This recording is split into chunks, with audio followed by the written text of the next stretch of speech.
The stage is set. The bright lights are on. Welcome along to Obviously Fight Talk episode 76. And I am joined, if you're watching on YouTube, take in the beauty, take in the delight, and then look to the other side and you'll see Robert Palin, as always. I thought you were going to say, I'm taking the beauty myself. I did. Thanks. I said look on the other side. Yeah. Robert Palin, I'm Noel O'Keefe. Big show this week. We're going to be, people have been asking us on social media and stuff. In general, yeah. Hey, when are you going to do a Dorman full-length episode? Today is the day, folks. Today is the day. But before we get into that, big shout-out, as always, to Fight Store Ireland. The Fighter's Choice. Everything you need under a certain amount of roofs. Everything you need from groin guards to shin pads to the gloves. Check them out. And tell them the lads from Obviously Fight Talk sent you as well. We got to give the shout out as always to MMAmix.com. They're obviously good because they're with Obviously Fight Talk. And then feelsupreme.co.uk. Check them out. Go on site, get your CBD oil, get all your organic products, everything an athlete needs, a fighter needs, the normal Joe soap, the guy who just sits on the couch and doesn't move. He can use their stuff. And kicker, put in Fight Talk at the checkout and you get 10% off. What more do you want? Honestly, people, what more do you want? Some cunts say 15%. No. Jeez, Rob starting with the C word very early. Mark, I'm very sorry. Yeah, so we're Fight Store. You can get all your fight. You can get all your products. You can get CBD oil and everything from Fight Store as well now, in saying that. But you get all your fighting gear, your boxing gloves, your pads, everything you need. Everything a fighter could possibly need to fight, and have all the equipment at Fight Store. For all your information you need on MMA and the sport that you love, MMA Mix. And now you can get all your product as well. What more do you want from us? You're getting the best content of MMA chat. Give everything. It's give. But that's because we love you people. Yeah. Especially you. Yeah. I'm talking to you right there. Yeah. You that can't see YouTube. Yeah, and that's another thing. We're available on, if you're watching on YouTube, great, you're taking in our beauty. But we're also available on iTunes and Android as well. So if you're sitting on your phone, check it out. Hit the subscribe button as well there. Leave a review. Say, do you know what? I like listening to the lads. And give it a little share around. Yeah. Share the wealth. We're only small. We're small. Big shout as well, actually. But we're big. They're not a sponsor. But a big shout as well to Paddy Power. Yeah. Paddy Power are starting to use a lot. They're contacting us, asking us can they use a bit of our interviews, use our stuff. No, they even asked for a couple of words. I wrote stuff down. Well, I didn't. I typed it. And the computer wrote it. Yeah. But Rob fixed it to make it look like I can actually put a sentence together in the correct it was like order. It was like UFC 214 place takes on Saturday. Yeah, it was all over the place, but we fixed it. Yeah, we fixed it. So yeah, Paddy Power, pretty big deal. Pretty big deal. Yeah, we're kind of a big deal. Paddy Power are looking out and using a few of our stuff. Hopefully that continues. That'd be nice. Yeah, it's pretty good. So check out as well. Get onto Paddy Power. You'll see they had the odds. I got 4 out of 1. We'll get into that later. But 4 out of 5 of my picks went the right way. So I went a bit mad there on that one, didn't I? Yeah. Yeah. But a couple of things. We have Brendan just waiting queued up as well. But there's going to be no obviously Fight Talk Quick-Fire news because Brendan's waiting. But a couple of interesting things this week was Team Ireland IMAF World Championship trials are set for Battlezone. So this is great. Battlezone basically is going to have a couple of shows on, and it's for fellas basically to compete to trials to basically qualify for the Irish team to represent your country in mixed martial arts. I think it's in Bulgaria, isn't it? I can't remember where it is. Bahrain or something, is it? I have something from Bahrain, yeah. So yeah, pretty cool news. Big news as well is KSW is coming to Ireland. Yeah. Coming to Dublin. October, isn't it? Yeah, October the 22nd. And Norman Park has only got himself and got a rematch. Who was that way? It's with your man Matthias Gamrot, and it's a 5-rounder. They have adopted. That has some bite, doesn't it? Yeah. Oh, I knew you were going to make that. Yeah, of course. Sorry. But 5-rounder, so they're adapting. Something everybody sort of talks about, especially with Bama, is that their title fights are 3-round fights, so they're adapting the 5 rounds, which is pretty good. It should be good. Yeah, it's good to get more promotions. You have Cage Warriors coming over, you have Bama coming over. Here's another one. KSW, yeah, big promotions, and it'll just show. Number one, the audience is there for MMA, and the attendance is turning up to the shows. But people are interested, and the fighters are there. There's going to be plenty of local talent that they can get onto that card that will bring good crowds. You've seen it with BAM, you've seen it with Cage Warriors. So yeah, that's good. Another one that you spotted as well, Rob, was CM Punk. Duke Rufus posted a picture with a schedule of sorts for his fighters, and one line said CM Punk versus TBA. Who's that? To be announced. a good fighter. I think I think it's pronounced to be announced. To be announced. I think it's French. TBA by armbar. Yeah. No, but really, that's interesting. Put up on Instagram. Didn't really mention anything. He just kind of said, looking forward to the year, and all the fighters, and there was kind of a schedule or like kind of goals. And I said CM Punk, but it also said in the UFC. So yeah, don't know, that's not really news, but it's kind of it's speculation. Well, this isn't news, Rob. We're only having an open conversation. That's it. And by the way, while we're here, Duke Rufus, check your private message. Yeah. I've messaged you. You told me to. I've messaged you. While we're on it, Luke Thomas, check your emails, mate. You told us to contact you told me. Yeah.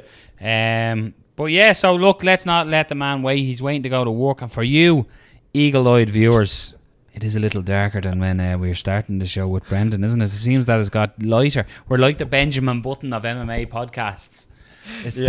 We've started off dark and we've gone through the night into brightness when Brendan Dorman. That's called editing, mofos. That's called Ireland. You're not from Ireland. It goes backwards down here. It goes backwards, yeah. Well, it's only the English thing. Yeah. So yeah, here's Brendan Dorman. Enjoy it. One thing we got to say before we do it: this man here never misses an episode. Still won't. Still not going to, because Rob's going away on a summer vacay. So potentially we may not have something over the next couple of weeks. I'm going to try to do something, but yeah, got to realise, people, if you listen to this show, I'm the guy who opens it and talks all the shite. Rob is the guy who edits it and does all the technical side. I literally know how to plug in the mixer. And even at that, I make a mess of that. So hopefully I might have to do something with the likes of Brendan or Daniel Overheady or even Darren. Hangout or something. We might have to do something, yeah. So hopefully we can. Rob's going to give me a crash course in editing and uploading. But for now, that's next week. Don't worry about it, people. Don't be so emotional. Don't be getting upset that we're gone. We're here and you're listening. Enjoy it in the moment. It's beautiful. Here's Brendan Dorman. Enjoy. So welcome back to Obviously Fight Talk, and I'm delighted to say, for the people watching on YouTube, you know, and for the people listening on audio, you're about to find out, we are joined. We're not saying he's the best. We're just not saying there's anyone better. Brendan Dorman. Thank you. I'm here. Let's do this. Let's do this. Pretty decent card, I think, went down at the weekend, lads. UFC 214. I enjoyed it. It was one of the most anticipated cards in a long time for me, personally. As in stacked with everybody, just straight off the top. Did it deliver? Were we happy? Yeah, from my vantage point, yes, of course. There were a couple of semi oddities, but yeah, I think everything, and I think a lot of stuff we touched on kind of came up. Yeah, it's almost like we know what we're talking about. A lot of that played in, so yeah. But as a viewer or fan or whatever, it was a great card. I think it lived up, and I think from what I hear, the numbers are reflecting that. So yeah, apparently they're trending like on 1 million buys, which is good for Jon Jones, coming back. And I'm not even sure if Jon Jones has ever done a mill. Yeah, very good for the sport. And with Jon Jones back, and we will obviously talk about Brock Lesnar a little bit later, that can only be a good thing. And I think that overall the card was very, very good. Some great fights. Maybe not as many finishes as a lot of people would want. But for me, like when I was watching with a couple of lads who you would consider kind of casual fans, and they were like, "Oh, there's a lot of decisions on this card," but they were good fights, so I don't think you can really judge it on that. But I thought the card was really, really good. It's the first one I've stayed up to watch in a long time, because as you know, Brendan, we don't have the luxury of watching it at 8 p.m. local time. We have to stay up. They're all catered to my exact time zone. Exactly, so we have to stay up till like it was 20 past 6 a.m. by the time I got to sleep on Sunday morning. You didn't watch the post presser? No. Yeah. You didn't watch the presser after? I didn't, know. You fucking casual. That's a lot of caffeine pills. Yeah. Oh, man. Anyway. Yeah, bummers. Let's get into it. We will start at the top of the card or bottom of the card? Where do you want to go? Your dealer's choice. What do you want? Top. The main event was, some people are calling this the biggest rivalry in modern MMA. This was the 5th time they were scheduled to fight. It literally got with Darren Russell, who was on the show with us the odd time, about an hour beforehand, said, "Is it okay to get excited about DC and Jones?" And I was like, "Not until the cage door is fucking closed." And John McCarthy says, "Let's get it on." What a fight. It lived up to it. There was a lot of back and forth. Rob went with DC. I went with Jones. I My first thoughts on it was I think that Jon Jones is gonna not that he ever wants to lose a fight, but Daniel Cormier was too big of a thing. He's gonna raise his game to take on Cormier to show that he is the legitimate champ. But what did we think of the fight? I thought we seen a vintage Jon Jones performance. Sure did. Yeah, sure did. I thought the first round, the first 2 rounds were close, and the third was close up until then. Yeah. Technically, some observations. I think Jones would have taken the first by a smidge. Yeah, I think it's debatable either way, but yeah, probably. Sure, yeah. If someone said, when I watched it live, I thought Cormier won the first and second. I thought pretty favorably that he won the second, but the first, I was like, Cormier won that. Upon rewatching, as always, you kind of reassess. But that something that plays in there is like what counts for more, right? Yeah. An uppercut in the clinch or a chop boss kick to the knee. Yeah. What is more of a significant strike? It gets tricky, man. I don't envy those judges, in some of those fights. It's in 5 rounds you can usually sort it out, but sometimes in 3. And there's a fight on the card that I'll maybe talk about with that. But so I had Cormier in the first and the second. Joe, I don't know if you want me to jump right into the knockout. But that was there were some really interesting things as to why that happened. Okay, so I think it was Brandon Gibson. You know that guy? I think he goes 6 gun or whatever. Yeah. I know him a little bit, like through people, but I heard him say 9-2 from the corner. Yeah. So the people that I was with, I'm like 9-2. It would usually be 2-9. You would go right cross, switch to your left high. And we all know Jon he's got incredible dexterity. He can throw that up, and right after that, say 30 seconds after, Dom pointed out that Jon was like looking down to feint everything he was throwing high. And it was like those 2 things I kind of saw coming. So I don't want to say I called it, but I did tell everyone, like, watch for the kick, and the kick did come. I didn't know it'd do that much damage. But what was absolutely masterful that I didn't hear anyone talk about yet, maybe someone did, is right after he caught him, and DC, he's never been that out, I think, or that, concussed. Closest when he was Rumble, when he got fleet of foot there, Jon did like a kick of a foot sweep to get him off balance. Because I don't know if you guys have ever been clipped hard enough, but when that happens, it's an equilibrium dance. I mean, that's what's going on. So you're trying to get your sea legs, for lack of a better term, but your head's going fucking crazy, like you have vertigo.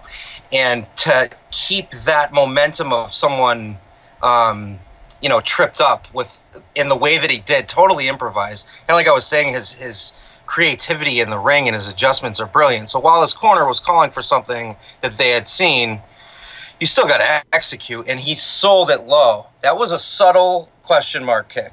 It wasn't like a real dramatic one, but if you notice, he came up the front and over, and that's why it landed so flush. That was a fucking savage ending. Could have stopped it a couple punches earlier. That whole interview thing, I feel Rogan's pain. That sucks because he's always kind of said, or at least the last year or so, like, I hate interviewing guys after they've been knocked out. That all sucks. Seeing a grown man cry if you're not a fucking sociopath is never fun, for me anyway. I'm not a big fan of the memes going around, but because those are coming out from guys that are with no experience or whatever. I don't think you're in a position to make fun of that guy. You know what I mean? 100%. Anyway, so masterful Jones. I couldn't have been really more impressed because DC was DC as we expected, but he seemed better paced and more confident. And those are really fucking important things, right? Yeah. He was landing, he was doing well, and God, did that kick just change? Bang, the fight changed. Yeah, I mean, but he persevered. I don't think Jon was ever hurt by any stretch, but even if he was a little bit down on the cards per se, and I had said like he doesn't really finish anyone well. I gotta zip on that one. Masterful. He's right back at top. What I thought there with Jon Jones, Jones looked confident. He really did. Coming into the cage, he was really enjoying it, and he just gave that aura of belief in himself. Well, then so did DC, and as they were standing across, I was actually very surprised they touched gloves. So all the trash talk and all the hate, the mutual respect of the skill is still there. For me, DC looked comfortable. The first fight, he looked agitated, he looked angry, he looked like he was rushing too much at Jones, which was enabling Jones to get the takedowns. This was a more loose, fluid DC in the fight. Sure. I was scoring the rounds. I thought Jones was landing some lovely body work to DC. He was working the body, and this is something that a lot of people have said online, that they don't score, or the commentators don't even speak that much about body work in the fights. So if you take Muay Thai, for example, like a kick of Muay Thai to the body is scored pretty high, and it just seems like Jon Jones was working that, and he was building it over the rounds to, as you said, corner calling for the high kick. It was building to that crescendo for that moment where he was peppering the body to get Cormier to eventually put the hands down that little bit to protect his body. 100%. So Jones worked it up, and it was like a chopping down a tree, and then he took off the head. But Daniel Cormier looked fantastic. It was really building to a really good fight because he looked comfortable in there. He wasn't pressuring. The end of the fight, Rob was messaging me straight after, I thought it went a bit far, and I was like, well, I said, look, the way I look at it, that's a champion. He's never been finished. He was rocked really bad against Anthony Rumble Johnson. And look, he came back from that. He was rocked a little bit against Anderson Silva as well. Yeah, came back from that. So you got to, you got to give him the champion chance. Exactly what I said. I think that you should definitely give him the chance. I just personally thought it went about 2 or 3 punches too long. John McCarthy did come out and say that he did think it went a little bit too long. He probably would have went back if he could. But I think I'd say the two situations, Rogan, it's a weird comparison, but Rogan's situation and Big John's situation are very similar, where they were both on the spot. As the referee, you just have that one chance to make the stoppage. You don't want to come too early. That sounds wrong. You don't want to stop it too early, or you don't want...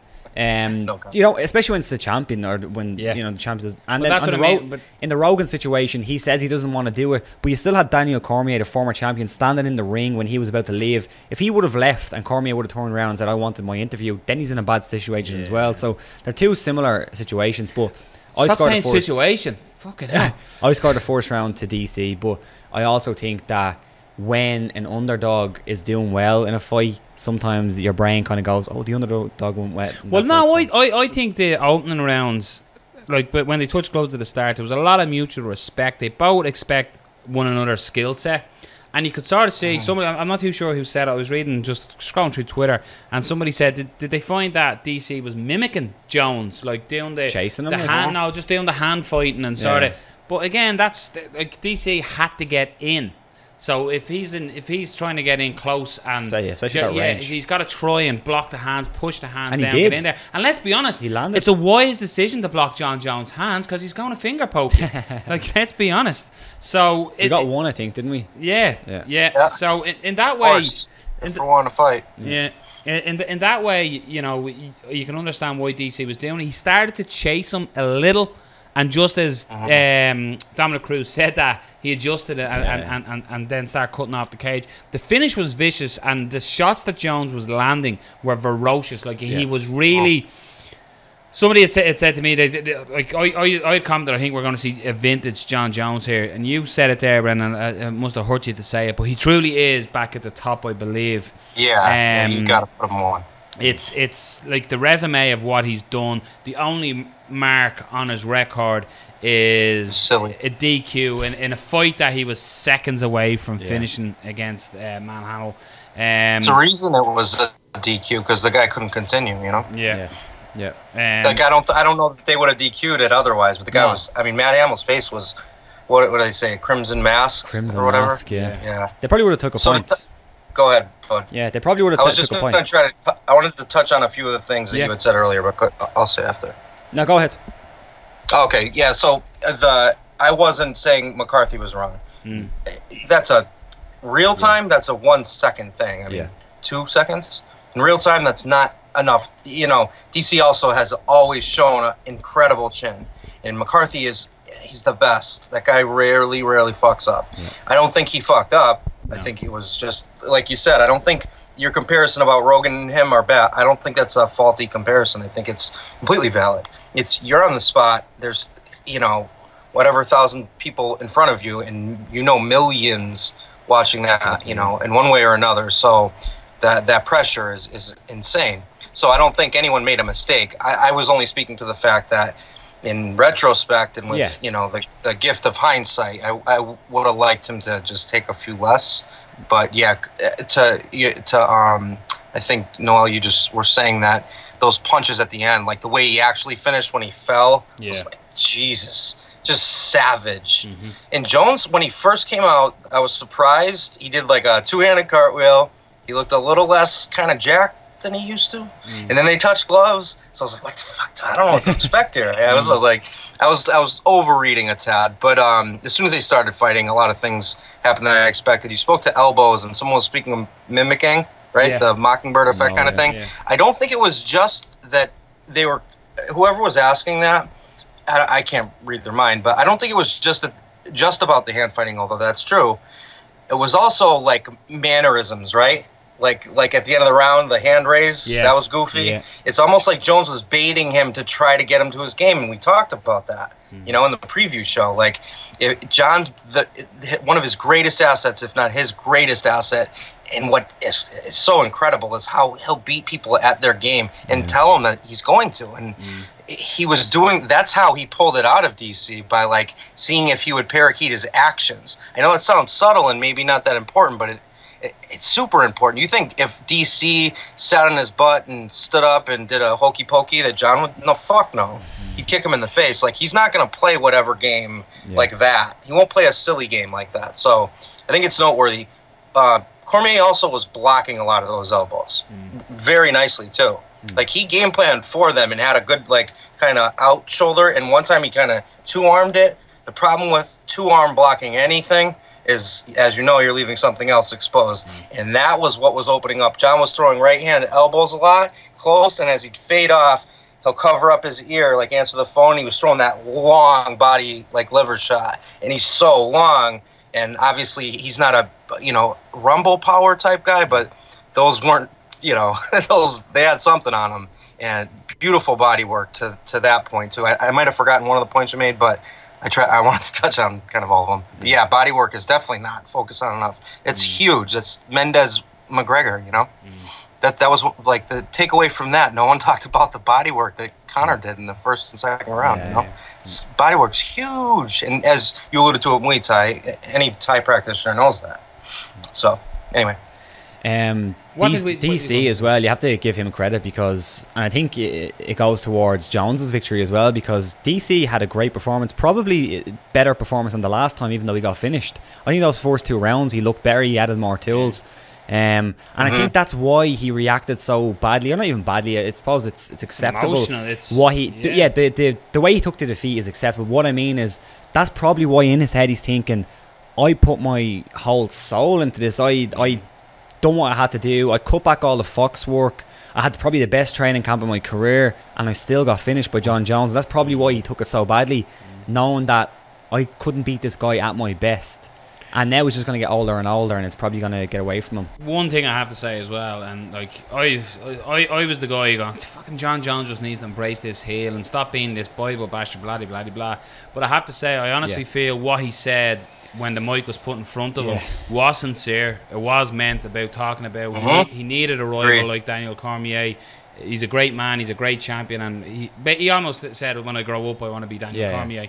And I think that was sincere. I think it was true, and it was the ultimate respect. We get carried away with fighters when they're in competition. These two guys are number 1 and number 2 in the light heavyweight division in the world. So when they put it all on the line, you know, things get said, things get done, but at the end of the day there's ultimate respect, and I think that was shown by both how they both approached the fight, as in the actual fight itself, the respect that they showed for each one of their skill set, but also in victory. Jon Jones was incredibly humble, and again, the weird one for me though was, like, did you see the overhead camera of DC when he was rocked and hurt, and they're stopping him from getting out of the cage, and they're holding on to him? You can see Dana White sort of shouting at him and stuff. And then just in relation to the Joe Rogan thing, Rogan was saying he didn't want to do it, and then Dana White, being Dana White, the way he loves throwing people under the bus, Dana White was saying, the people in the truck were saying, do not interview Daniel Cormier.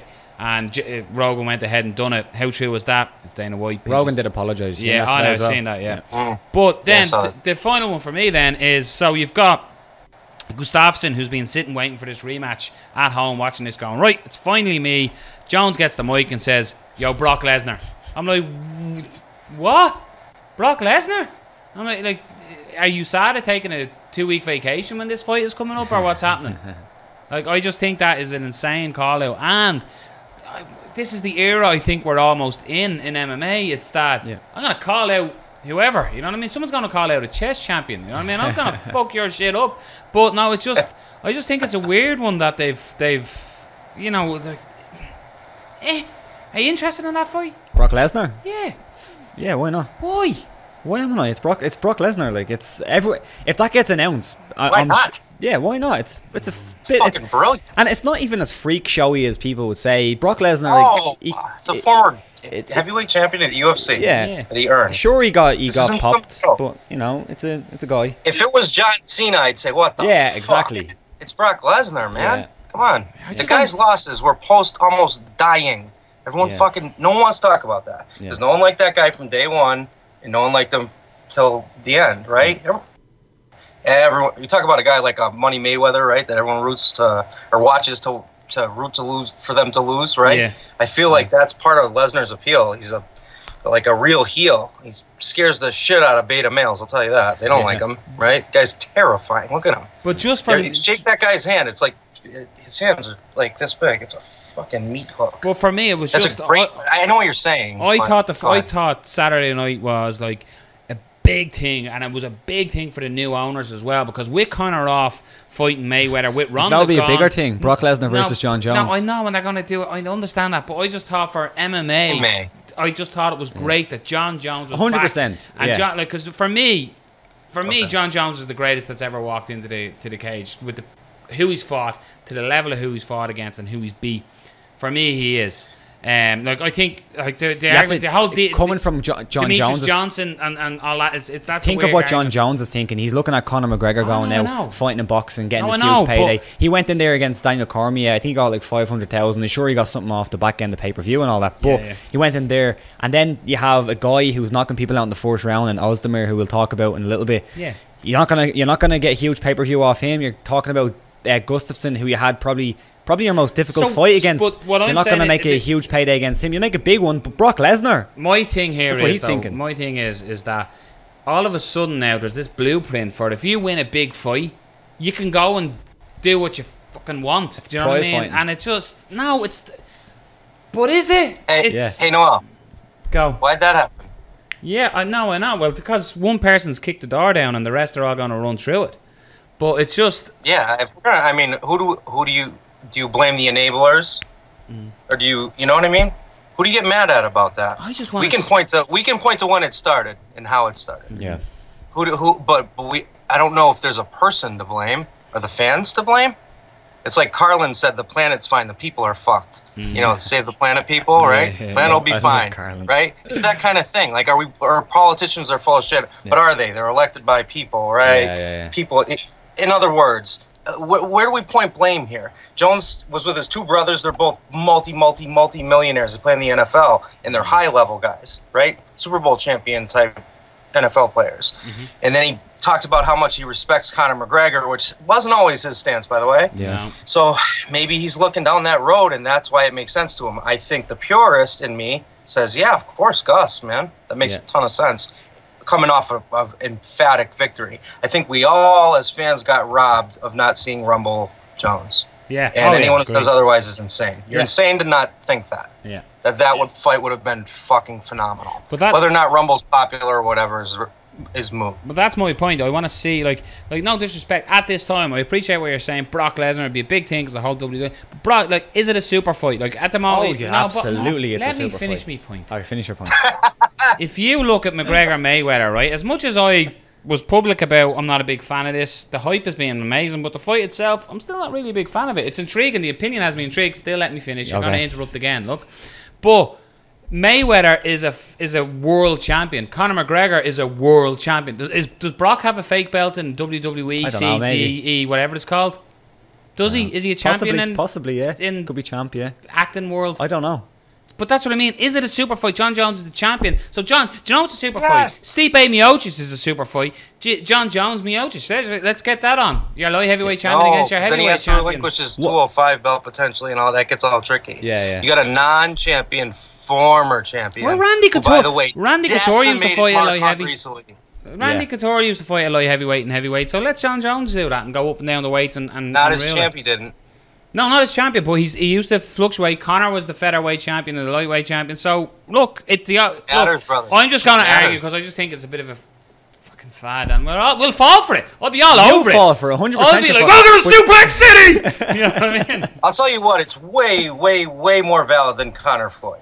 Oh yeah. At least it's the same sport. Yeah. Right. I've got that part of the argument. Like, I'll still tune in to watch it, but I just think you got to look at like Gustafsson and stuff who are legitimately in the for sporting reasons. Gustafsson is 100% the better fight, and it's the more legitimate fight. But for prize fighting reasons, do you know what Brock Lesnar versus Jon Jones would be good for? MMA. It'd be good for us. It'd be good for Brendan. Brendan done a breakdown on Brock Lesnar. I got like 10, 11,000 views in a couple of days. Crazy. It's crazy. Like, if we do videos on Brock versus Jon, that's my super fight point right there. Exactly. Look at that. Look at the numbers. You know, it's a huge fight. But he's banned. When's he back? When he's back from his ban? That's the thing. It'll have to be 6 months at least. And then he has to enter USADA, so he's got to drink a shitload of vinegar. 6 months. Yeah. He's got to drink a shitload of vinegar, clean out his system, plenty of lemon, plenty of lime, stay away from Vince McMahon and all the syringes, and then, you know what I mean, see what happens. But I don't know, I think it's weird. We're on way too long on this. Let's move on quickly.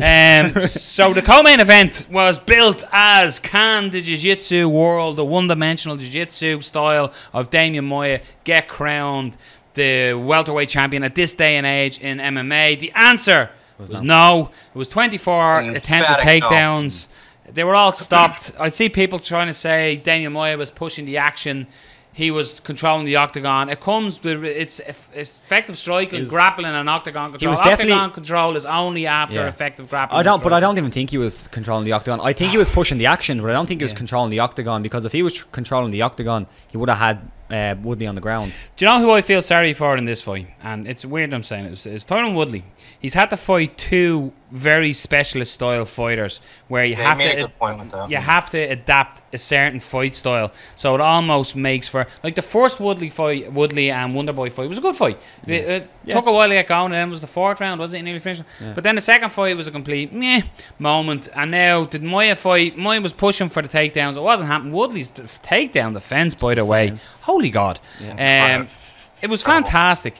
But I honestly think that Woodley, unfortunately, he's been made an example of. Again, Dana White is slaying him, saying, who wants to watch this guy fight again? Nobody, and stuff like that. And that's your promoter. Like, that is unfair. You know what I mean? It's like the world's not fair, I know. But fighting Damian Maia, it's almost, they're the tactics you have to adapt to beat him.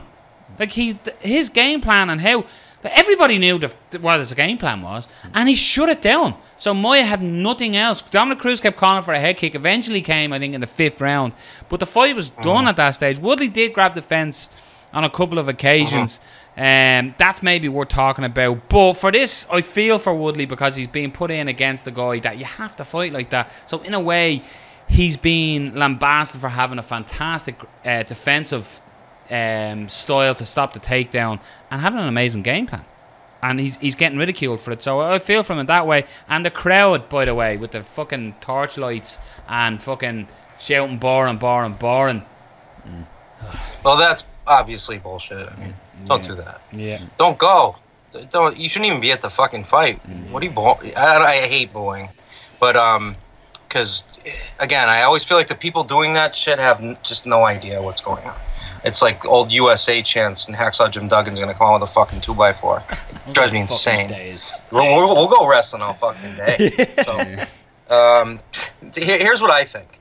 Maia showed really good straight punching. Yes. He's throwing that straight left and landing. He's not gonna knock anyone out. Yeah. What he didn't do is follow the strikes up with his takedowns. They were two separate events. Yeah. He separated those events. His punches, his takedowns, they're separate. He linked them. It was kind of like I made that point with Cormier. I made that point with him. I made the point about T. Wood's defense that I didn't think he could get him down unless it was done right. And if you can't, you pull guard. He didn't attempt to pull guard. I would have liked to have seen it. Yeah, me too. Poor game plan. I don't know that Woodley's game plan was necessarily brilliant. Well, we can agree to disagree on that, because I feel like he could have finished that fight and he didn't even think about it. Yeah. And he's really content kind of just moving around the ring, going 5 rounds and walk away with the belt. For the people that used to say that about GSP, you need to shut the fuck up now, because You know what I mean? Yeah. If you have ever done jiu-jitsu or wrestled or striking or whatever, George did all of that, and he was trying, man. He was in control, and it was never walking in circles ever with George. It was action. So that argument is fucking done. Done. What's next for Woodley? Who do you put in next to him? Good question. I think Masvidal would be a great fight. He's going to bring the fight out of him, but he's not going. Yeah, he's not going to get that. But it's the tasty fight, isn't it? You want someone that they're going to have that. Is it going to be Lawler again now after the win? Yeah, probably Lawler. Probably. Yeah. Although that fight.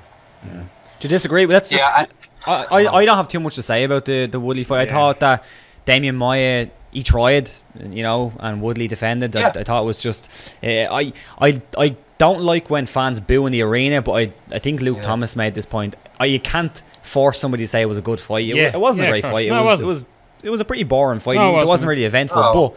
Don't boo them while you're in the arena. That's bullshit. Certainly wasn't a good fight. No, it wasn't a good fight. But don't boo. We'll just move on because Robbie Lawler versus Donald Cerrone. You're skipping Cyborg. We'll get on to that one. Yeah, Robbie Lawler, Cerrone. Do we agree with the decision after? You're grumpy today. Yeah, I'm very grumpy. I'm tired. Yeah. I'm a diva and I'm tired. He stayed up late on Saturday. Yeah. Oh, sucky now. Did we agree with the decision? First of all, Lawler and Donald Cerrone. No. Or as Colin, my work colleague, said to me, "You man, Cerrone, I thought he won that." I'm like, "Yeah, Cerrone, he was good." I liked Cerrone. Yeah, Cerrone. Yeah. Cerrone won. So you disagree? I think he won by a smidge, but it's close. Yeah, I almost done a Rob where I watched it. I was expecting to hear Cerrone, but when they called Lawler, I went, "Yeah, can't disagree." Yeah. And again, I think it was. If you break it down round by round, Robbie Lawler came out like I said he needed to. We all said he needed to. He needed to come out, control the pace, attack and bully and push Cowboy back. He done that and he got Cowboy hurt. Yeah, he got him hurt. That was emphatic. And he was going for the finish. And then it sort of petered out where Cerrone survived, got through it, got a takedown of his own, a little bit of position in a scramble. Robbie Lawler got back up. They traded a little bit and bell went end of round one. You got to score it to Lawler if we're going to break it down. I score it to Lawler, yeah. Round one, you got to score Lawler. Would you agree with that? Yeah.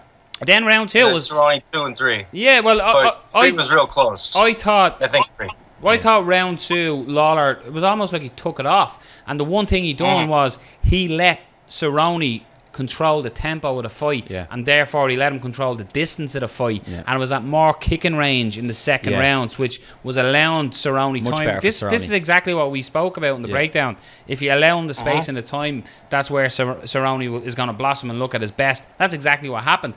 The third round, I thought Lawler worked the body very well in the third round and was the more aggressive. I felt it was almost like, remember my whole careless conduct, he was fucking robbed, he should have won it. Yeah. I thought that's how Cerrone sort of fought this fight in the third round. It was more point scoring strikes, while Lawler was throwing more significant. I hate using the significant strikes analogy, but he was throwing the heavier, harder shots. Like his one shot would multiply 3 of Cerrone's shots, if you know what I mean. So I think he was landing the more damaging blows in the third round, and that I think. By the way, I do think Cerrone won the fight, but I think that's why I'm not. Lawler, that was a robbery. I thought Lawler won the fight. I think 1 and 3. 1 and 3. I would. Yeah. Looking back at it, I would say 1 and 3 Lawler. Yeah. But I thought that Lawler done great work, kind of in that Daniel Cormier range where we say Daniel Cormier would have done well in that clinch range. He was throwing some nice uppercuts, throwing it over the top as well. Yes. The right hand over the top. Donald wasn't using his clinch all that well. No, I was kind of surprised that Robbie looked better in the clinch. Donald was throwing elbows, but they weren't. Like kind of to your point, they didn't have a lot of snap on them, really. You know, who won that fight? Who you thought won that fight? Yeah, I mean, I think in other words, it's a coin flip. It's so close. Yeah, but it's definitely it's not outrage. You know what I mean? It's not like, oh my god, that. Problem or anything. You know, and this was a big fan favorite, this fight. So did it deliver? Were we happy with it to win? I don't think it was as good as it could have been, but I do think it delivered for what we got. I think there was a couple of people I watched who said that it didn't live up to their expectations, but I think expectations for this one was so high that it probably couldn't have met that. But for me, I thought it was a great fight. I think this would have been a better fight again if it was a 5-rounder. Oh, 100%. It felt unfinished. By the end, it felt unfinished, I thought. Yeah. The first half of the first round lived up to the hype, and then it kind of petered a little bit, tailed off. Good fight, though. Yeah, not a bad fight. Yeah. Just not, whoa. Yeah. And again, it's the weird situation now. What's next? Does Lawler get the automatic title shot next, especially with GSP confirmed to be fighting Bisping? Maybe. Confirmed. Yeah. But, First thing I ever said to you guys is how the fuck anyone listens to that guy anymore. Yeah, no, it's insane. You know? From 24 hours away, it was that ship has sailed, and now it's back. Yeah. 24 hours. Yeah. Okay. Australian ship. Writing, defending. It's so ridiculous, man. I can't take that Paul Bear. That was hilarious, though. He looked like Paul Bear calling out the Undertaker. Remember He the Undertaker? He definitely He did. looked like a tomato. I was waiting for Kane to come out with flames. Yeah. Phenomenal. We should all fucking day. We should run through some of these other fights and then get on the questions. Christine, Cyborg, Avenger, we referenced at the start the goat being put in the Jurassic Park cage with the T-Rex. I tweeted as I was watching it, this is like a hunter stalking her prey. She was thrown, I felt in the fight, she was thrown, you know, it was masterful by her. There's no woman who's ever going to come near her. But I just thought she was headhunting too much. She was looking for that finish almost too much in the earlier rounds. And then she sort of laid back and sort of her shot selections and let the knockout come rather than going looking for the knockout. I thought it was a good performance for Cyborg for the fans, because I think we spoke about it before where we said that the perception of Cyborg is she's this girl who goes in there and she beats somebody in one round. If she doesn't, kind of an Anthony Johnson, like if she doesn't, maybe she'll fade. But this one, she went a couple of rounds, looked great, very technical. I thought it was a great performance. Very technical, and anyone watching, especially up and coming female fighters, you can take a lot from her. She did something that Jose Aldo used to do. He abandoned a lot of things that he used to do that were awesome, but Prime Aldo, her preemptive head movement. I always talk about that shit, and I never see it. It works. You're giving a moving target to someone as you're stalking them down. So she was not only doing some reactive shit where she was slipping jabs, but she was coming in like, you know, like circling her head and keeping that. The way I was taught is you envision a upside down triangle around your head, and that's where within you move your head. You know what I'm saying? Yeah. So she was not only brilliant offensively striking, she was brilliant with her striking defense. And the only other real noteworthy thing I'll take from that, I agree with everything you guys said, by the way, I'll agree, thumbs up, is that girl's chin was fucking crazy. Another one. Jesus. I was like, how the fuck is she okay? Yeah. Insane. Kind of like when we talked about JJ, you know, that fight. I'll say a lot of people lost bets on that fight, not because they didn't bet on Cyborg, but first round knockout, or you know, under 1.5 rounds or whatever. Talking about first round knockouts, Volkan, Ozdemir, and Jimmy Manuwa. We all sort of thought Jimmy Manuwa would come in here, but for me, it ended very quick. Manuwa, when he got into the clinch, almost looked like he had zero respect for. It was kind of, it looked a little bit like Cerrone's clinch, where he wasn't defending much. He was holding on to the clinch and kind of letting Lawler and then Ozdemir just land. And it was very similar, where Ozdemir is huge and has serious knockout power and landed big and then finished it. But yeah, very quick, very quick. He moves to 15-1, and all of a sudden, like this, Ozdemir, like a lot of people are going, right, so here's this guy, he comes in, and we seen him against St. Peru where he won split decision, and we were like, alright, just another light heavyweight. Now, his next two fights, he's been in the octagon for 50 seconds combined against two of the baddest men in the planet, and all of a sudden, he is now in line. He's in the talk, he's in the conversation. He's in for a shout, was it a case Jimmy Manuwa just didn't respect and just thought he was going to run through him? He was talking about fighting David Haye, he was talking about leapfrogging Gustafsson to get the title shot. You know, it was a heavy knockout as well. We've got to give credit, by the way, to the referee. I think it was the front headlock. Oh my God, what a transition! Did you see the referee transitioning from the back? He did the Lesnar thing I was talking about. The turtle, I call it like spinning the turtle to break the turtle defense, where you ride the turtle ride. He did that on a guy and then had like a front face knock on him. Like, is this a black belt? I thought he was going to roll into an anaconda choke or something. Like, yes, gone! But, brilliant Darce choke setup. There was Jeff Glover in there. It's fucking awesome. It was phenomenal. We should do a breakdown on him. So fun. I love that you guys saw that. I thought it was the only one. It was phenomenal. But yeah, an amazing victory for Ozdemir. One of the couple of fights lower down in the card, I just want to give a quick shout out to was Ricardo Lamas got the victory over Jason Knight. Jason Knight looked like a character from The Walking Dead. He was doing well on the ground. He went to mission control on the ground. He was working, but when just as he was getting back to his feet, Lamas landed. I think it was a right hook. He got back to his feet, and I don't know what he was thinking. The way he got back to his feet, there was like literally zero defense. Well, like you ever see in jiu-jitsu, you have the technical stand up. There was none of that. He just literally stood up and then got caught. I don't know what the hell. You got to give it to him. Knight tried to fight. He tried to fight. Rightfully stopped. Aljamain Sterling with a big victory. Yes, you can argue Renan Barão was falling down. But Aljo looked phenomenal. First round was more of a slip that got Barão into that good position, but then Aljo came out and looked phenomenal for the rest of the fight. But man, for me, the fight of the night, apart from obviously the big fight was Jon Jones' thing, fight of the night for me was Brian Ortega against Camaro. What a fight! That was an unbelievable fight. That's probably the fight I enjoyed the most. What was he thinking going for the takedown though? Yeah, what the fuck? I said expect jiu-jitsu in the third round, right? Ortega's one of those strikers that's very solid in his fundamentals, but he's certainly not a striker. He's a guy that has developed enough striking, more so than Maia, but developed enough striking to then use his jiu-jitsu, but it wasn't even using it. To shoot a takedown on that kind of a black belt when you're kind of even at that point, I don't know, because he wasn't hurt really when he did that. He didn't appear to be too hurt anyway. And all of a sudden he's shooting for a takedown, and it was like immediate snatch, guillotine's over. So I saw it coming, but not like that, if that makes sense. Ortega's good, man. What a squeeze. And his striking is getting better and better and better every time. Yes, every time. But it's just fundamentals for them. He does a couple of things that are a little off the beaten path, but it's just having solid fundamentals. He's a hands-high guy kind of thing, but when you're not, a Jon Jones, you kind of should do that, really, just to, I guess, be on the safe side, if that makes any sense. But again, that was awesome, brilliant. Moving to 12-0, 1-0 contest, 12-0. He's going to be a lovely, not a lot, but you know what I mean. He's a big addition to the featherweight division as well. Down the line, Max Holloway, the two of them are similar style, big, tall, rangy guys. That's a fight that'd be interesting as well. So great teams ahead. By the way, that's four third round finishes in a row for Brian Ortega. That's unbelievable. Insane. Get on in the big the next one. But I really thought 2:14 delivered. I absolutely loved it. Stayed up all night, and you get to see. It's like Brendan over here when Conor fights, you get all the casuals on, and they're like at 1 o'clock they start putting up in face. I'm so tired. I'm gonna put the kettle on and all that. So you get all that, and I found that was happening on social media this time. A lot of people were drawn to it that don't usually watch the UFC or stay up for the UFC, and a lot more people were drawn to it. I think that might have been the Jon Jones effect as well. And Daniel Cormier. Yeah, of course. It takes two.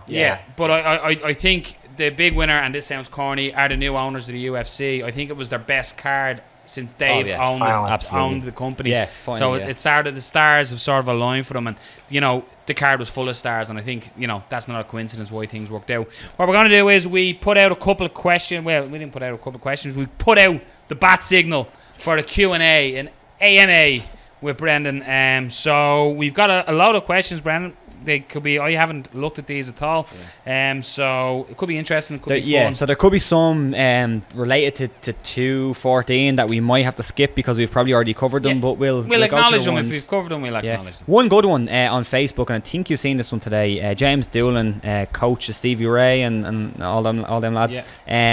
Big fan of Brendan Dorman. Yeah, great dude. Big fan of Brendan Dorman for a while. My question: do you have a process or system like other fight analysts you use when putting together your breakdowns? No, not at all. Believe it or not, kind of like and you guys can at least tell people this. I like improvising. Yeah. If that makes sense. You guys know when we first make a call, I'm usually playing guitar. Yeah. Right. It's not so dissimilar. I like to improvise, and I have to challenge myself where I get bored. A lot of times you get a lot of requests when it comes to breakdowns. I won't do them if it doesn't inspire me. So some of the people that have been asked for years and years that I haven't done, everyone, just so we're clear, that's not going to happen. If I haven't broken down a really popular person, I'm never going to, because they just don't excite me. What I do know what I might cover when I know who I'm going to cover, right? A very, very basic blueprint. What I do is I get a bunch of film and I watch it. And when I find interesting things within that film, I crop it. And then I watch the film again and I put text to it. And then I go over it again with music. That's basically the process. On average, sometimes how long does it take? It's thought out if it's a preview or something like that, But otherwise, I don't know. I kind of approach it like, it sounds corny, but jazz. Like I improv them a tad. That's why I can do them really fast. If you guys, I don't know if you've ever kind of seen the process. Like the longest thing is my old ass piece of shit computer, you know, converting the file. I have the thing done in an hour usually. To be honest, I can do all that on the fly. Answers my question. I love that. Yeah. We'll jump to Reddit. We got a couple of questions off. We got a couple of questions off Reddit before Reddit shut us down. Reddit MMA lads, let the leash off. We're giving you glorious content. Let us share it. Anyway, Boardman Sandu Sky. Who at women's strawweight has a chance against Joanna? No one. Next. Beautiful. I agree. Yeah. I can't argue. Yeah. Go ahead, you. We'll go to... I mean, a chance, like, you know, I have a chance against Mike Tyson in his prime. Yeah. Do you know who might have a chance if she gets really, really good at getting the fight to the ground? Your one that fought Calderwood. Yeah, the little Mexican. Yeah, Calvillo. Maybe in like 8 fights or something. Yeah, but you see, that's not going to happen in 8 fights because the women's division she's going to be thrown to her in like 2 fights. Shallow that, you know, winning a couple of big performances and you're fighting Brock Lesnar. And like Rose, people talk about Rose. Yeah. No. I love Rose, love her. Yeah. And she's a little fucking hottie, but not ready. Yeah. Gavin Geoffrey Lane will stay on Facebook. And we kind of covered this, but we can kind of touch on it. Do you feel like MMA is going in a bad direction with Jon Jones' call out of Brock Lesnar or Conor fighting Mayweather? Or do you think this is potentially a good direction to go? We kind of covered it, but you know. Yeah, I'll really brief it. Yeah. I don't love it. That's it. Yeah. I didn't like it from the jump, but now that it is, I can't now, after saying I hated, like, people saying, I don't like the contradictory nature of things. Yeah. It's like I always say, be honest, be consistent, right? So if you're going to say GSP doesn't deserve a shot at 185, do not say that Conor deserved a shot at 155 then. Yeah. You cannot say both. It's fucking ridiculous. Very true. So just be consistent. If it's okay for Conor to go do all this, then it's okay for everyone. Goose gander, right? Mm-hmm.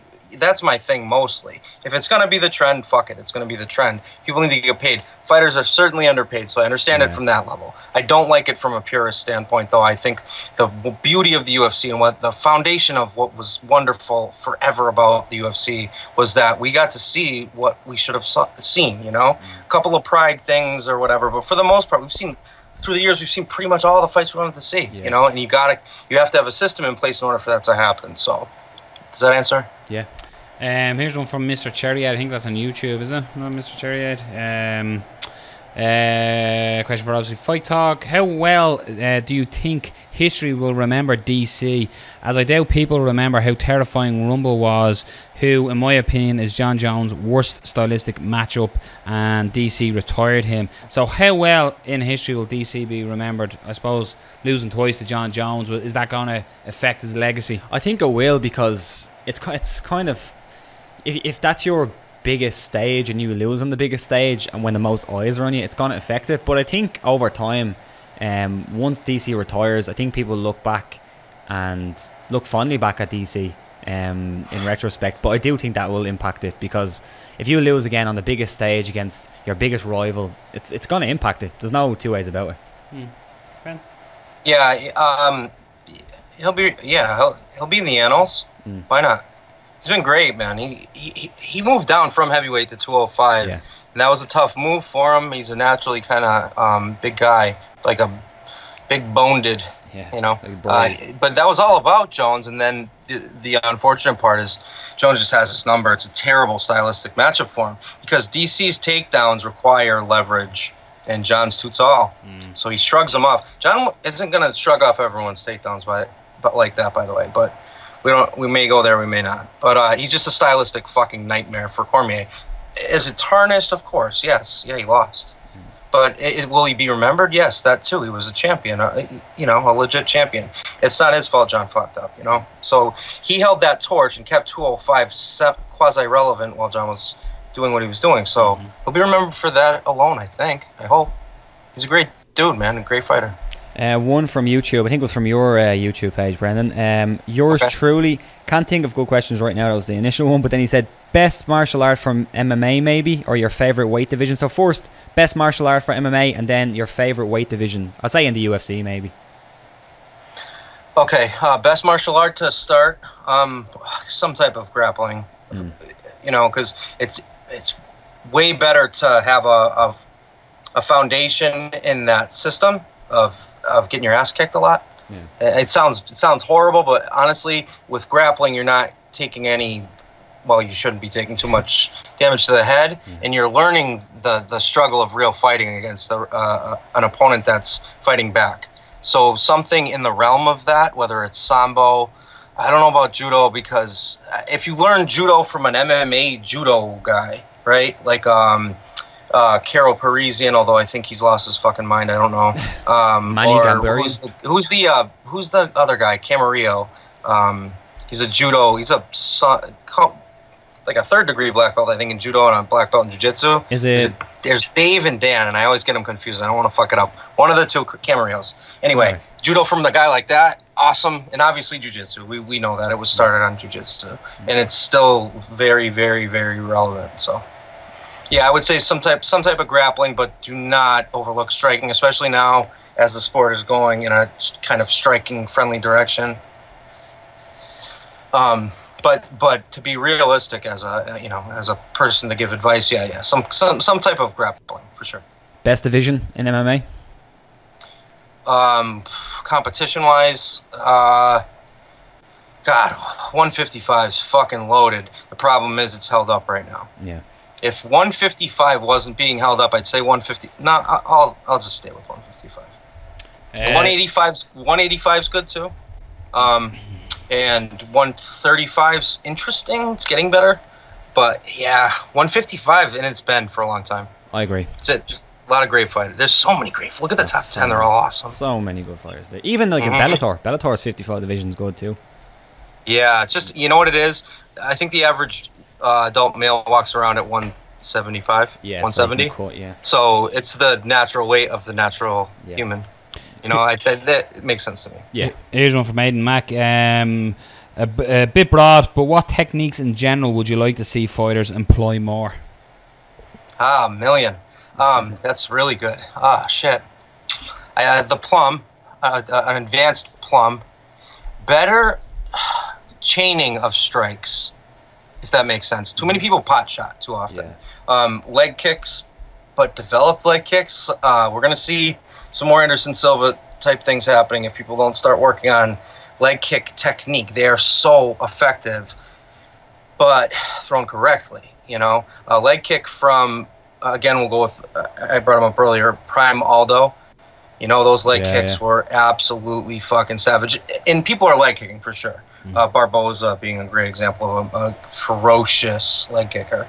But it's just effective. What I want to see is, like, I always talk about the Dutchie, right? I didn't invent that terminology, but when you watch like Nikki Holtzkin like sparring with like a Michael Johnson, the minute like Michael Johnson got a little comfortable, like Nikki knocked him the fuck out. Like there is levels to this shit. So what I'd like to see is honestly, like we've seen the very most advanced jiu-jitsu, wrestling, maybe not boxing, so maybe some more developed like type boxing, friendly footwork, because we're seeing the success of like Cody, and I think it's predicated certainly on his wrestling pedigree, but boxing background as well. But some of the things we take from Muay Thai and or K1 rules, just that level striking. I think people need to learn how to use elbows better, ground strike a little better. So specific techniques, it's tough to say. I'd like to see more dart strokes. You know, it's not one, it's a lot. But the striking level it's kind of slowly getting there. It is odd to me when I see guys in like the middle of cards or close to the main event on like Fox 1 cards or whatever that have shitty striking still. It's crazy to me. Unless you're Maia, and you know, then I kind of get it. But that's got to die soon. I mean, it's crazy to me that people don't work on that. You know, I don't know. So it's I don't know about one specific mounted guillotines. I don't know. You know, but it's more chaining of strikes, more high level striking, more setup to your leg kicks, more just creativity, I guess. You know. The Coast of Carlin, is Jones now pound for pound number 1 now all time? Yeah, both. I can't argue anymore. Yeah, I agree. Honestly, I don't. He's undefeated. It's kind of hard to who would go. I would always said George because of competition, and it doesn't matter now. I did say if he beats Cormier emphatically, then you got to kind of put him there, and he did. So I'm not going to change my mind now. Yeah, I think he's won all time. We'll see what happens. This is from Rodney P on YouTube. Kind of difficult to answer the why he didn't do this, but maybe what he could have done. Why did Damian Maia and his team not have a strategy to throw jabs, kicks, and use his length once he saw the takedown attempts were not working? So it's kind of hard to say why he didn't do it, but maybe what could he have done different than what he'd done in the fight? Yeah, I think I kind of covered that with the striking in and stopping the wrestling-ish takedowns. He was diving at he was going for like long distance ankle picks, couture, Tony style. Yeah. You're never ever gonna get a wrestler like that. I think you get in close to a place where you can at least get an overhook and an underhook, like an over-under type or some type of like plum, and you pull guard. We didn't see that, but that would have been different. Striking his way into his takedowns would have been great. I was amazed at how you guys were talking about Woodley in the back to the fence. He was fucking doing that again. But he couldn't capitalize on it. Yeah. I can't speak for his team, and I cannot speak for him. I don't know why, but I agree that there should have been a plan. He's fighting open stance. They're both very dominantly open stance. One being orthodox, Woodley circling this way, one being Maia this way, and he's fighting as a southpaw as he's the guy circling strong side. So you oversell a strike. You know what I mean? You oversell that left, not to land, to get him to react, so then you can chain that into your takedowns. He just needs to set them up better. They were very telegraphed, and they were very wrestling-friendly, and what I mean by that is like a wrestler of that caliber, they're very easy to defend for him, clearly. I mean, he was throwing him off like he was a child. So I hope that's good. Patrick Lebreuf, I'm going to call him, on YouTube, says, advice for training in a gi versus no gi, especially for MMA. Okay. I don't see any use in training in a gi for MMA. I'll get a lot of shit for that, but I think that's a money thing. Call me a cynic. I think if you because how many wrestlers have done well? They don't wear gis. Yeah. I think Faraz makes a really good point. He's the only other person that I think is on my team about this, is that you learn no gi first and gi second. Because if you learn from the get-go in a gi, you develop habits that might fuck you in no gi when you're like a purple belt. I think you want to develop grappling from no gi first, assuming you're dealing with responsible people, right?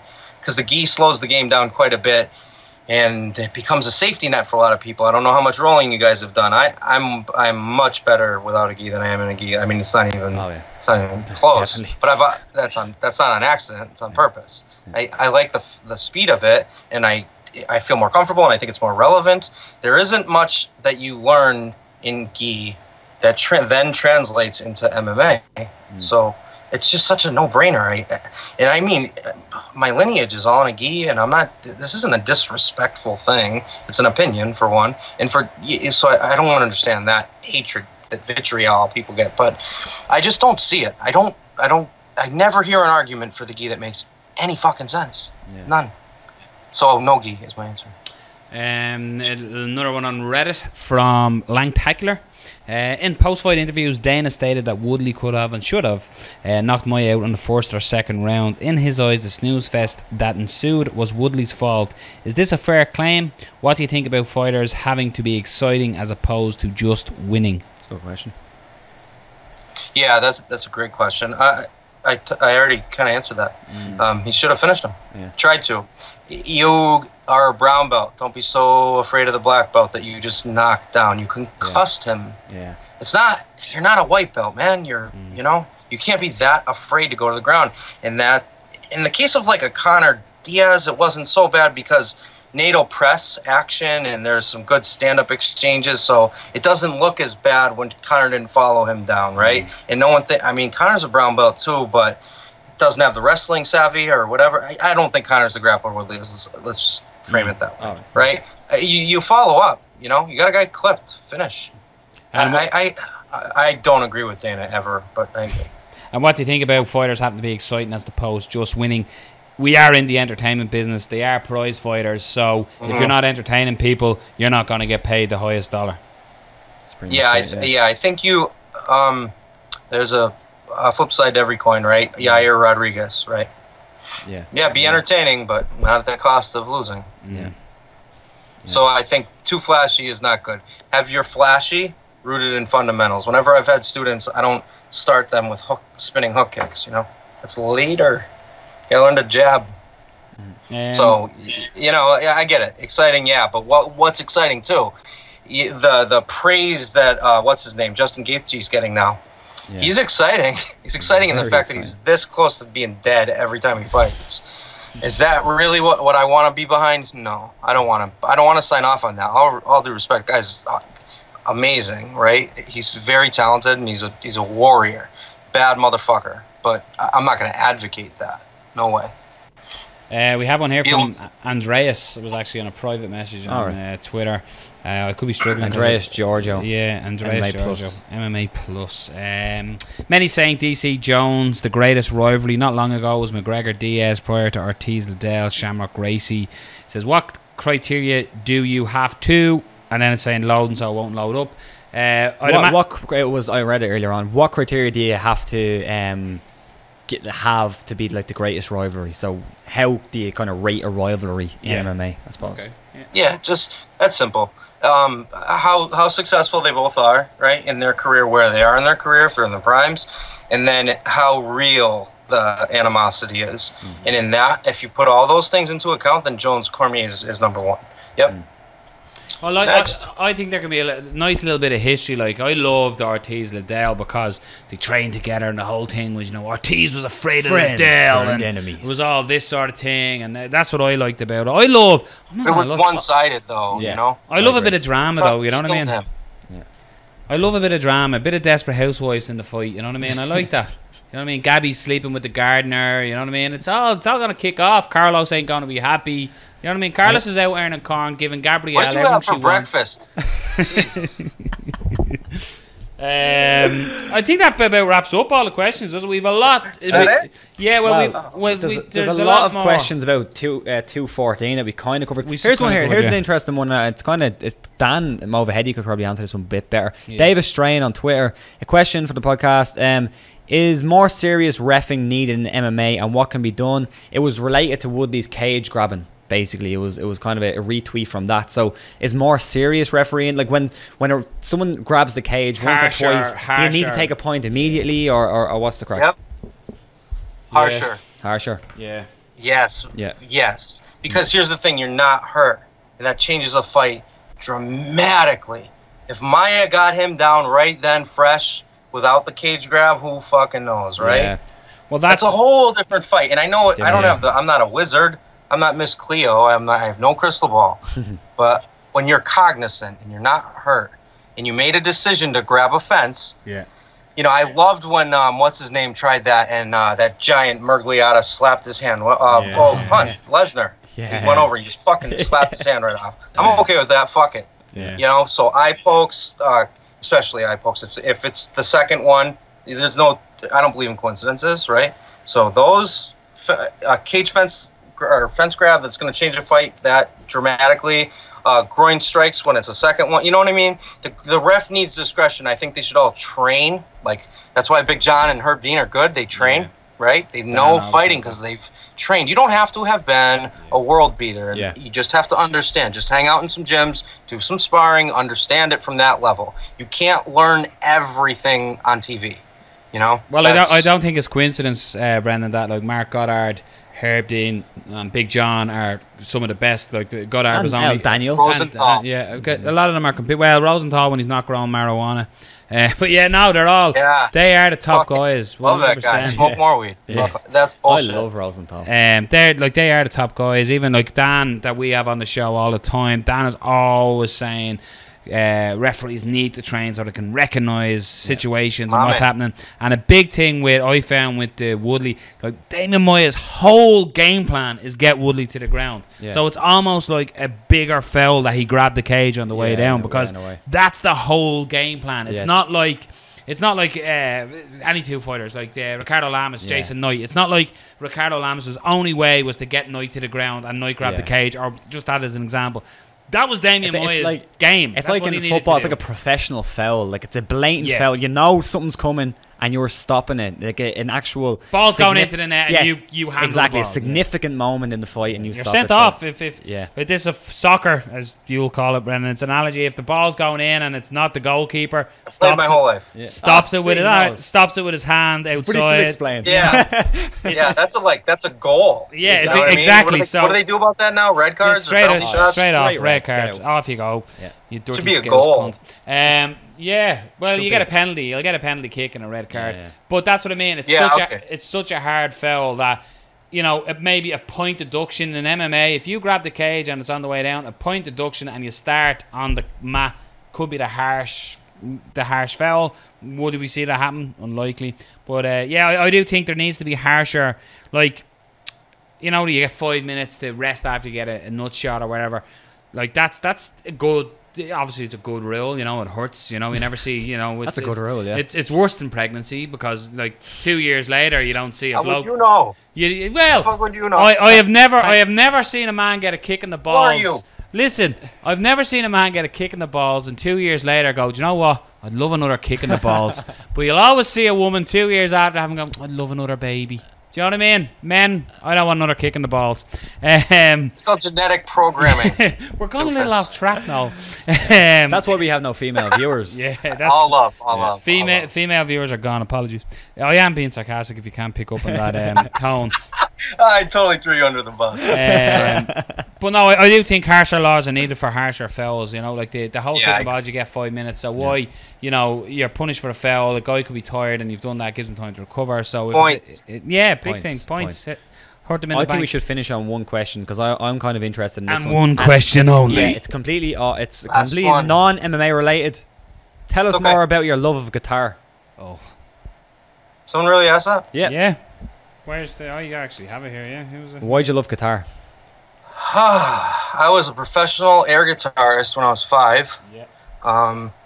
Hopefully you get that joke. Yeah, it's terrible, but I always loved the sound of guitars. I grew up with really good music. My father loves like the blues and good old 60s rock and 70s rock. I was raised on awesome music.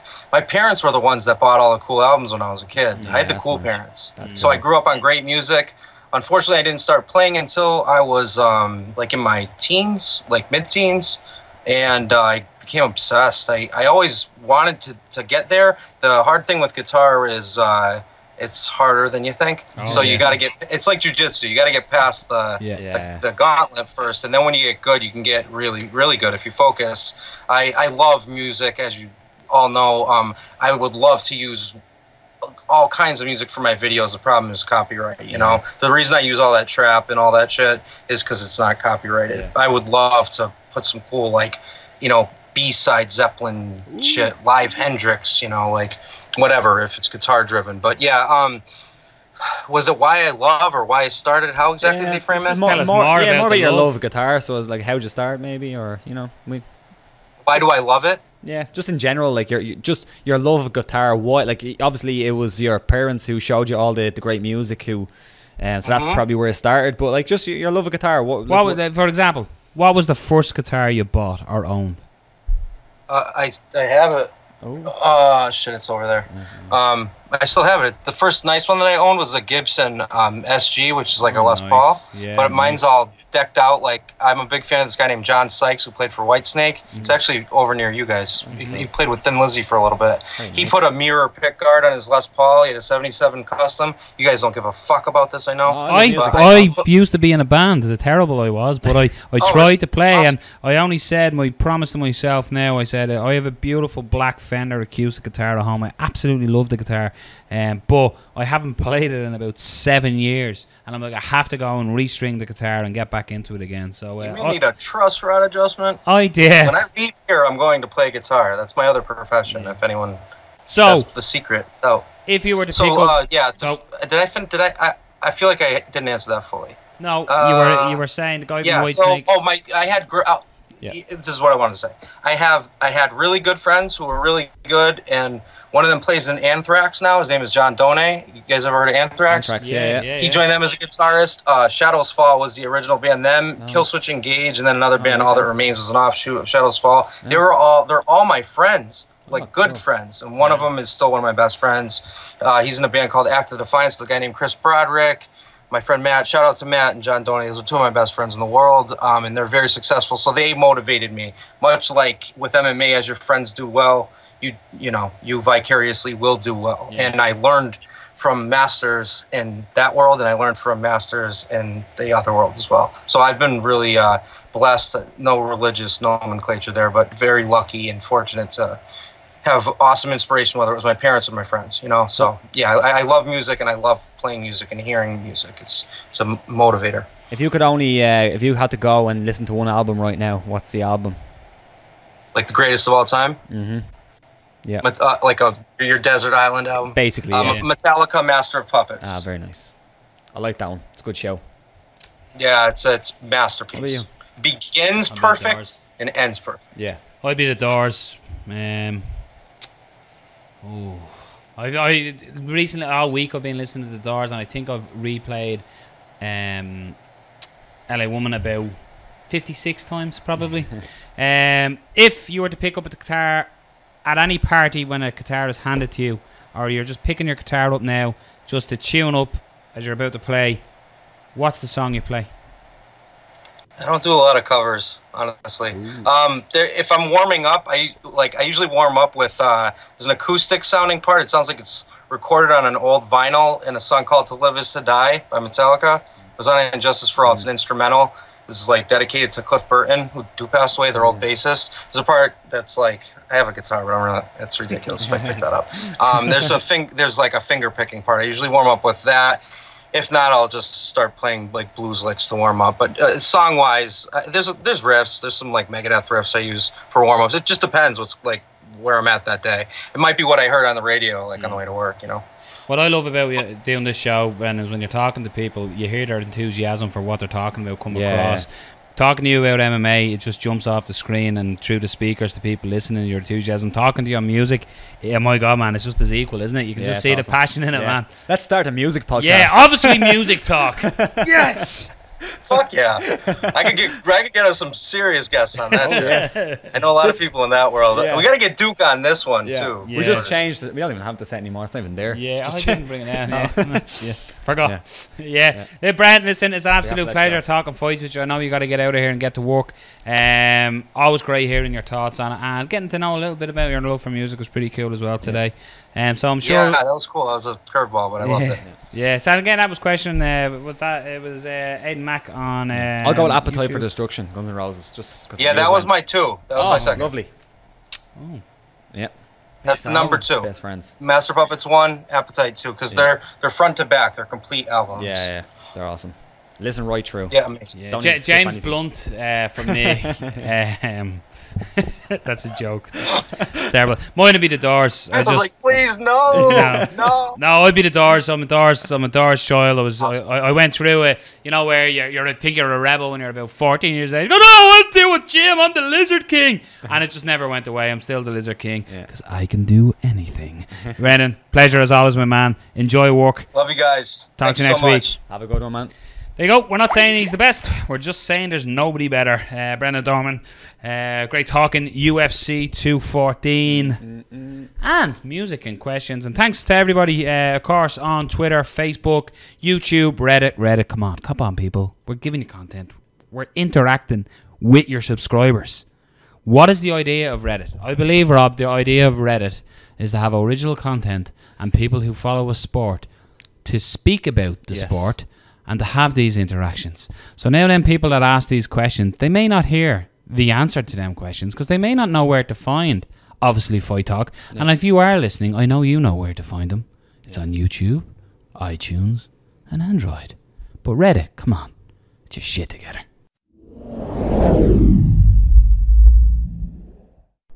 So yeah, I was going on about Reddit and losing it there, and I said because I thought we were editing into a different segment, and Rob said, no, this is the finish, so you have to finish. I honestly thought you were coming to the end, like the way you were bringing to the end. You were like, follow us on you. I was like, this is an excellent finish. You're fucking finishing this podcast. It only took like an absolute pro. It only took him 76 episodes, and then he goes, edit. What do we do now? You can nearly leave that in our little discussion. No, don't. No, don't. So this has been obviously Fight Talk episode 76. It was great. It was people were screaming for a full episode with Brendan Dorman. All he missed. You look like a fucking DJ or something. I don't know what the fuck. You're picking up the mic and it looks. I don't know. Sometimes I'd be hunched. You need to get like one of these arm things. Yeah, that we used to have in our radio made days.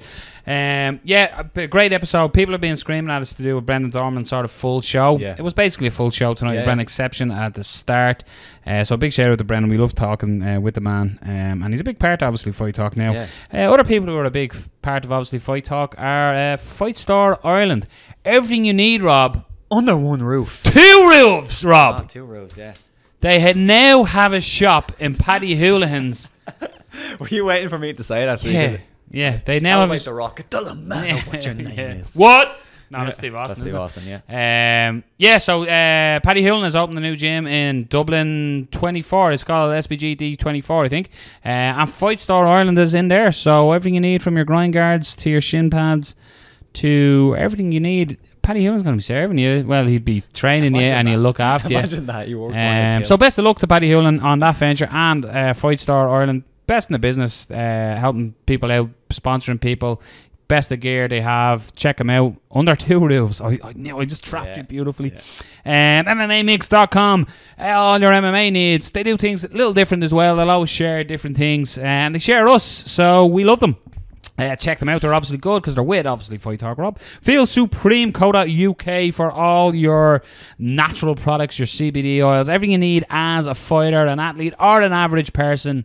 Like me, I'm above average. Slightly below. Just slightly below. But yeah, check out Feel Supreme and use the code at the end, Fight Talk, and you get 10% off. 10%. It's easy as that. That's 10%. Yeah. You don't have to be Carol Vorderman to realise that's a good deal. So feelsupreme.co.uk. Check them out. They've looked after the Chinese national team who won shitloads of medals, Rob. Feelsupreme.co.uk. Check them out. He's been Palin. I've been O'Keefe. You've been you. We're on a break for 2 weeks. We'll edit that at the start. This is gone terrible. We'll just leave it at that. You've been you. Good night. We're out. Boom.